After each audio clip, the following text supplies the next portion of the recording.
Hello सभी UPSC aspirants को नमस्कार।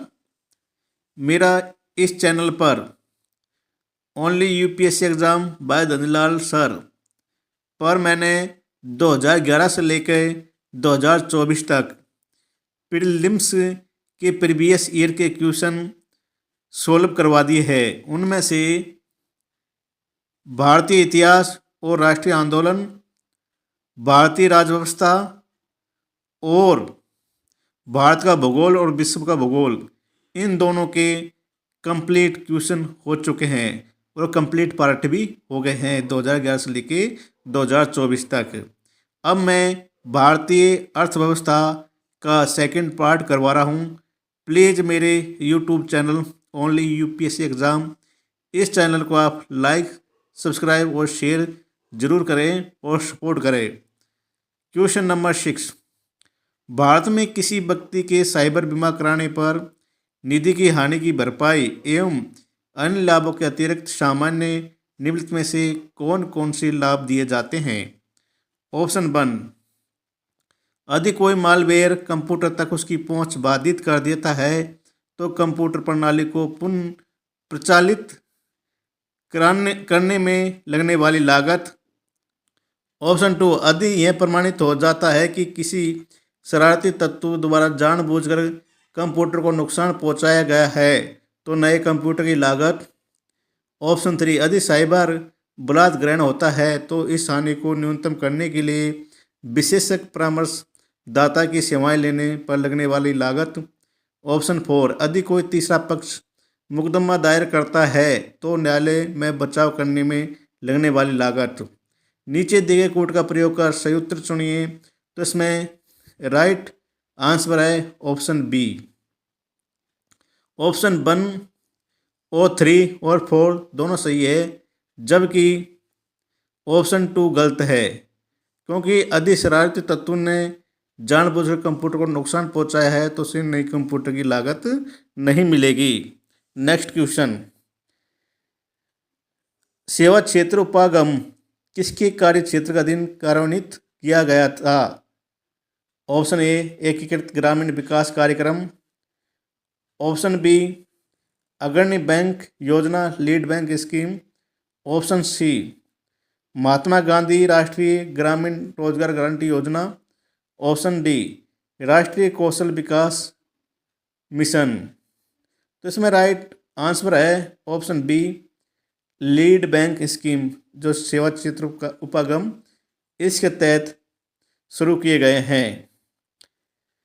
सेवा क्षेत्र उपागम ग्रामीण तथा अर्ध शहरी क्षेत्रों के नियोजित एवं क्रमबद्ध विकास के लिए अप्रैल 1989 में आरंभ किया गया। इसका मुख्य उद्देश्य है उत्पादक ऋणों में वृद्धि करना तथा बैंक ऋण एवं उत्पादकता व आय स्तर में वृद्धि के मध्य प्रभावी संबंध स्थापित करना।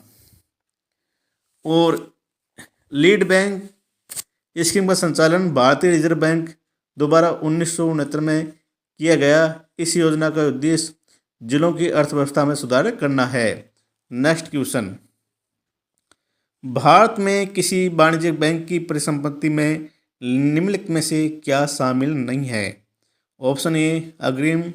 ऑप्शन बी, जमा। ऑप्शन सी, निवेश। ऑप्शन डी, मांग तथा अल्प सूचना मुद्रा, money at call and short notice. तो इसमें राइट आंसर है जमा पूंजी बैंक की परिसंपत्ति में शामिल नहीं है। इसमें देख लेते हैं हम, क्योंकि ये इकोनॉमिक्स में एक्सप्लेनेशन करना ज़रूरी है और ये काम की चीज़ है, आपको एग्ज़ाम में क्वेश्चन करते टाइम काम आएगी और इसी के एक्सप्लेनेशन के साथ आप अच्छे से क्वेश्चन सॉल्व कर देंगे। भारत में किसी वाणिज्यिक बैंक की परिसंपत्ति में जमाएं शामिल नहीं होती। दरअसल जमाएं सावधि और मांग जमा दोनों बैंकों की देयताएं लायबिलिटीज का भाग होती है। किसी वाणिज्यिक बैंक की एसेट्स में निम्नलिखित शामिल होते हैं: money at call and short notice, investments, loan, advances, maturity के 1 वर्ष के भीतर की सरकारी प्रतिभूतियाँ, cash at the central bank, cash in hand, bills discount आदि। नेक्स्ट क्वेश्चन, हाल ही में भारतीय बैंकों और वित्तीय संस्थानों द्वारा अंतर ऋणदाता करार क्रेडिटर एग्रीमेंट पर हस्ताक्षर करने का क्या उद्देश्य था? ऑप्शन ए, भारत सरकार के राजकोषीय घाटे और चालू लेखा घाटे के वर्षानुवर्ष पड़ने वाले भार को कम करना। ऑप्शन बी, केंद्रीय और राज्य सरकारों की आधारिक संरचना परियोजना को संबल प्रदान करना। ऑप्शन सी, 50 करोड़ या अधिक के ऋणों के आवेदन के मामले में स्वतंत्र नियामक के रूप में कार्य करना। ऑप्शन डी, रुपये 50 करोड़ या अधिक की दबाव युक्त परिसंपत्तियों स्ट्रेट एसेट्स का जो सह संघ उधारी कंसोर्टियम लैंडिंग के अंतर्गत है अधिक तेजी से समाधान करने का लक्ष्य रखना।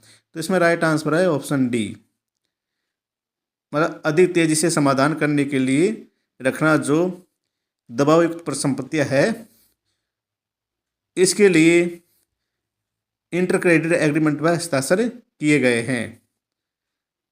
नेक्स्ट क्वेश्चन, सार्वजनिक क्षेत्र बैंकों के अध्यक्ष को चयन कौन करता है? Option A, bank board bureau. Option B, भारतीय रिजर्व बैंक।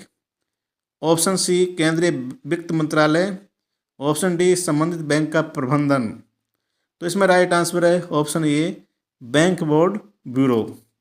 हम एक बार बैंक बोर्ड के बारे में देख लेते हैं। बैंक बोर्ड ब्यूरो की स्थापना बैंकों के प्रशासन से संबंधित पीजे नायक समिति की सिफारिशों के आधार पर की गई थी और बैंक बोर्ड ब्यूरो ने 1 अप्रैल 2016 में एक स्वायत्त स्वतंत्र सलाहकार निकाय के रूप में अपना कार्य करना शुरू किया। विनोद राय को बैंक बोर्ड ब्यूरो का प्रथम चेयरमैन नियुक्त किया गया। इसमें ये भी देख लेना आप बैंक बोर्ड ब्यूरो में कितने सदस्य होते हैं और इनका चयन किस प्रकार होता है, क्योंकि नॉलेज का होना जरूरी है। कभी कभी इससे बहुत ज़्यादा क्वेश्चन बनते हैं। नेक्स्ट क्वेश्चन, निम्न कथनों पर विचार कीजिए। भुगतान प्रणाली आंकड़ों के भंडारण storage of payment system data के संबंध में भारतीय रिजर्व बैंक के हाल का निर्देश जिसे प्रचलित रूप से डेटा डिटेक्ट के रूप में जाना जाता है, भुगतान प्रणाली प्रदाताओं पेमेंट सिस्टम प्रोवाइडर्स को समादेशित करता है कि ऑप्शन 1, वे यह निश्चित करेंगे कि उनके द्वारा संचालित भुगतान प्रणालियों से संबंधित समग्र आंकड़े एक प्रणाली के अंतर्गत केवल भारत में भंडारित किए जाए। ऑप्शन 2, ये वे यह सुनिश्चित करेंगे कि इन प्रणालियों का स्वामित्व और संचालन सार्वजनिक क्षेत्र के उद्यम ही करे। ऑप्शन 3, वे कैलेंडर हर वर्ष की समाप्ति तक भारत के नियंत्रक एवं महालेखा परीक्षक को समेकित प्रणाली लेखा परीक्षा रिपोर्ट प्रस्तुत करेंगे। युगपत में से कौन सा कथन सही है? तो इसमें राइट आंसर है ऑप्शन ए। जो ऑप्शन ये है उसमें ऑप्शन बना है वो सही है कि वे यह सुनिश्चित करेंगे कि उनके द्वारा संचालित भुगतान प्रणालियों से संबंधित समग्र आंकड़े एक प्रणाली के अंतर्गत केवल भारत में ही भंडारित किए जाते हैं। ऑप्शन 2 और 3 दोनों गलत है। एक बार हम ऑप्शन 2 और 3 की व्याख्या देख लेते हैं कैसे गलत है। भुगतान प्रणाली आंकड़ों के भंडारण के संदर्भ में आरबीआई इनके स्वामित्व एवं संचालन में निजी क्षेत्रों को प्रतिबंधित नहीं करता, अतः ऑप्शन 2 गलत है। कार्य के पूर्ण होने के पश्चात भुगतान प्रणाली प्रदाता सिस्टम ऑडिट रिपोर्ट करेंगे और यह ऑडिट शर्त इन सूचीबद्ध लेखा परीक्षकों के द्वारा की जाएगी, इसलिए ऑप्शन 3 भी गलत है। नेक्स्ट क्वेश्चन, किसी अर्थव्यवस्था में मुद्रा गुणक निम्नलिखित में से किस एक के साथ बढ़ता है?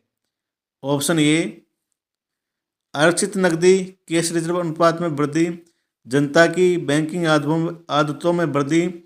ऑप्शन सी, सामुदायिक नकदी अनुपात में वृद्धि। ऑप्शन डी, देश की जनसंख्या में वृद्धि। तो इसमें राइट आंसर है ऑप्शन बी, जनता की बैंकिंग आदतों में वृद्धि होगी, उससे मुद्रा गुणांक बढ़ेगा। नेक्स्ट क्वेश्चन, भारत में सार्वजनिक क्षेत्र के बैंकों के संचालन के संबंध में निम्नलिखित कथनों पर विचार कीजिए। ऑप्शन 1, पिछले दशक में भारत सरकार द्वारा सार्वजनिक क्षेत्र के बैंकों में पूंजी के अंतर्वेशन में लगातार वृद्धि हुई। ऑप्शन 2, सार्वजनिक क्षेत्र के बैंकों को सुव्यवस्थित करने के लिए मूल भारतीय स्टेट बैंक के साथ उसके सहयोगी बैंकों का विलय किया गया। ये उपयुक्त कथनों में से कौन सा सही है? तो इसमें राइट आंसर है ऑप्शन बी।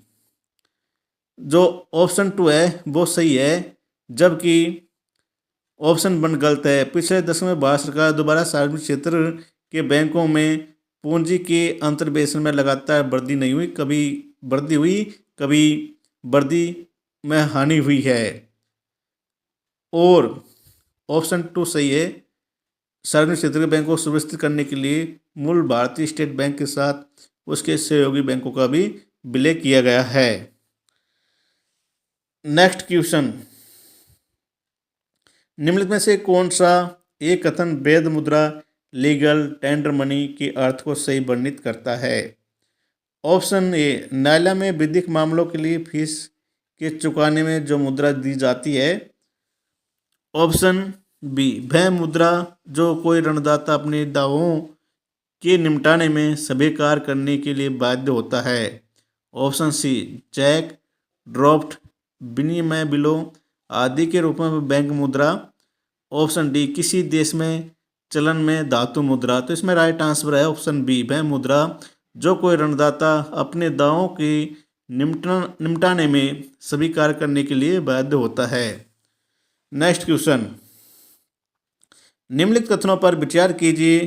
पूंजी पर्याप्तता अनुपात CAR, कैश रिजर्व रेशियो, वह पूंजी पर्याप्तता अनुपात CAR वह राशि है जिसे बैंकों को अपनी निधियों के रूप में रखना होता है, जिससे वे अधिक खातों धारकों दोबारा देयताओं का भुगतान नहीं करने से कोई हानि नहीं होती, तो उसका प्रतिकार कर सके। CAR का निर्धारण प्रत्येक बैंक द्वारा अलग अलग किया जाता है। ये उपरोक्त कथनों में से कौन सा सही है? तो इसमें राइट आंसर है ऑप्शन ए, जो ऑप्शन 1 है वो सही है, जबकि CAR का निर्धारण केंद्रीय बैंक द्वारा किया जाता है। नेक्स्ट क्वेश्चन, कभी कभी समाचारों में आने वाले पद व्यापारी छूट दर, मर्चेंट डिस्काउंट रेट को निम्नलिखित में से कौन सा सबसे सही स्पष्ट करता है? ऑप्शन ए, यह किसी बैंक द्वारा किसी व्यापारी को उस बैंक के डेबिट कार्ड के माध्यम से भुगतान स्वीकार करने के लिए दिए जाने वाला प्रोत्साहन। ऑप्शन बी, यह बैंकों द्वारा अपने ग्राहकों को वस्तुओं और सेवाओं के क्रय हेतु वित्तीय लेन देनों के लिए डेबिट कार्ड का प्रयोग करने पर वापस दी जाने वाली राशि। ऑप्शन सी, यह बैंक द्वारा किसी व्यापारी पर अपने ग्राहकों के डेबिट कार्ड से भुगतान लेने पर लगाए जाने वाला शुल्क। ऑप्शन डी, यह सरकार द्वारा व्यापारियों को अपने ग्राहकों से पॉइंट ऑफ सेल POS मशीनों और डेबिट कार्ड के माध्यम से डिजिटल भुगतान को बढ़ावा देने के लिए दिए जाने वाला प्रोत्साहन। तो इसमें राइट आंसर है ऑप्शन सी, यह बैंक द्वारा किसी व्यापारी पर अपने ग्राहकों के डेबिट कार्ड से भुगतान लेने पर लगाए जाने वाला शुल्क है। कौन सा? व्यापारी छूट दर या merchant discount rate. Next question, निम्नलिखित में से कौन भारत के सभी ATM को जोड़ता है? ऑप्शन ए, भारतीय बैंक एसोसिएशन। ऑप्शन बी, भारतीय प्रतिभूति निक्षेप limited, national securities depository limited. Option C, भारतीय राष्ट्रीय भुगतान निगम, national payments corporation of India. Option D, भारतीय रिजर्व बैंक। तो इसमें राइट आंसर है ऑप्शन सी, भारतीय राष्ट्रीय भुगतान निगम, national payments corporation of India, ये सभी एटीएम को जोड़ता है। नेक्स्ट क्वेश्चन, निम्नलिखित में से कौन राष्ट्रीय पेंशन प्रणाली एनपीएस में सम्मिलित हो सकता है? ऑप्शन ए केवल निवासी भारतीय नागरिक, ऑप्शन बी केवल 21 से 55 साल तक की आयु के व्यक्ति, ऑप्शन सी राज्य सरकारों के सभी कर्मचारी जो संबंधित राज्य सरकारों द्वारा अधिसूचना जारी किए जाने की तारीख के पश्चात सेवा में आए हैं, ऑप्शन डी सशस्त्र बलों समेत केंद्र सरकार के सभी कर्मचारी जो 1 अप्रैल 2004 को या उसके बाद सेवा में आए हैं। तो इसमें राइट आंसर है ऑप्शन सी, एनपीएस में वो सभी आ सकते हैं जो राज्य सरकार के सभी कर्मचारी जो संबंधित राज्य सरकारों द्वारा अधिसूचना जारी किए जाने की तारीख के पश्चात आए हैं। कब? 1 जनवरी 2004 के बाद आए हैं, वो एनपीएस में शामिल हो सकते हैं।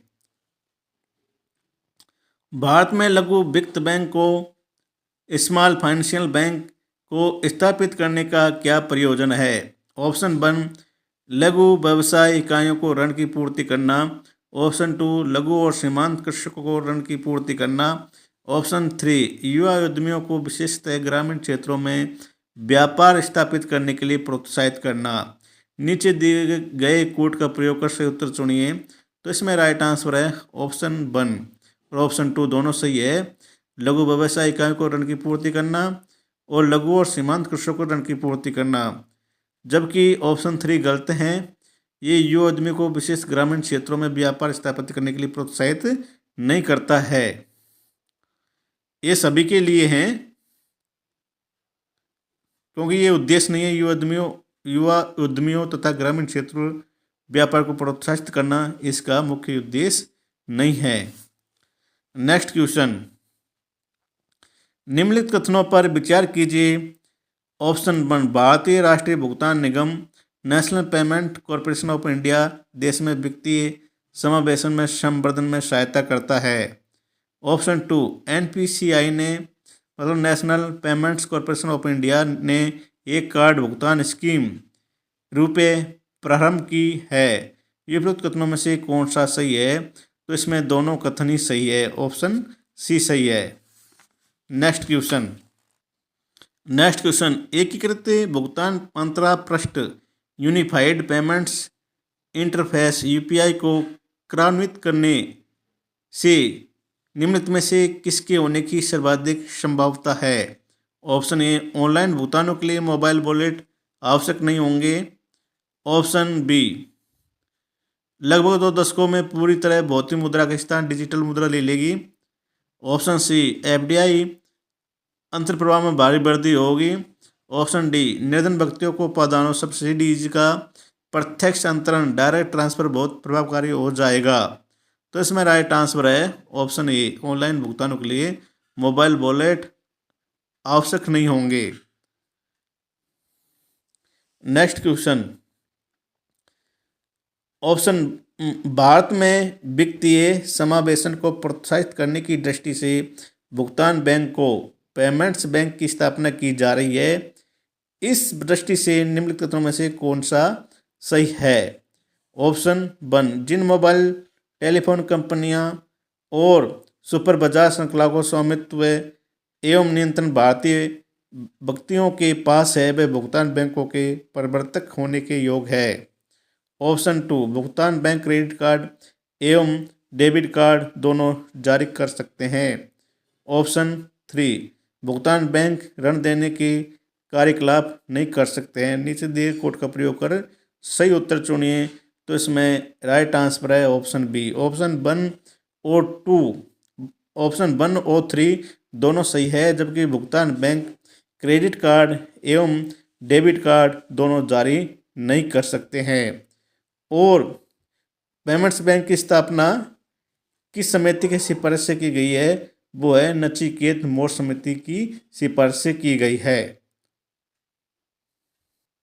क्योंकि भुगतान बैंक डेबिट कार्ड जारी कर सकते हैं लेकिन क्रेडिट कार्ड जारी नहीं कर सकते हैं। नेक्स्ट क्वेश्चन, तो हेलो साथियों, थैंक यू सो मच। और मेरा अगला पार्ट कल आएगा और मेरे चैनल को लाइक सब्सक्राइब करें।